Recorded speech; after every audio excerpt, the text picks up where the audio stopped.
Jasna Milenković-Jami konačno je srećna u ljubavi i to sa navodno četvrt veka mlađim političarem kojeg krije od javnosti. Naime, Jami i nepoznati 25 godina mlađi političar zajedno su već 6 meseci, a Jami izbegava da se sa njim pojavlja u medijima zbog njegove funkcije u političkoj partiji. Jami nikada nije eksponirala svoje partnere u javnosti i ja to poštujem. Upoznali su se na njenom nastupu kada je poklonio buket crvenih ruža. Mesecima je dolazio da je sluša kako peva i oduševljavao se njenom energijom. U početku je to bilo prijateljstvo, ali uspeo je da je zavede i sada su emotivni partneri.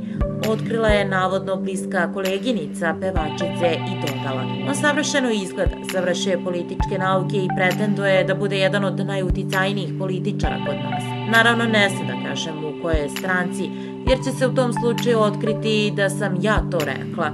Završila je folkerka koja je insistirala na anonimnosti i sama Jami je za pomenuti medij potvrdila da je u vezi, te istakla da ne vidi problem. Šta je tu čudno? Valjda ja imam pravo da imam emotivnog partnera, valjda dvoje odraslih ljudi biraju sa kim će da budu u vezi. Srećna sam i zaljubljena, voljena sam i ispunjena žena. To je sve što imam da kažem. Imam dasu, prvu klasu, pravu čokoladu, dodala je pevačica Jami.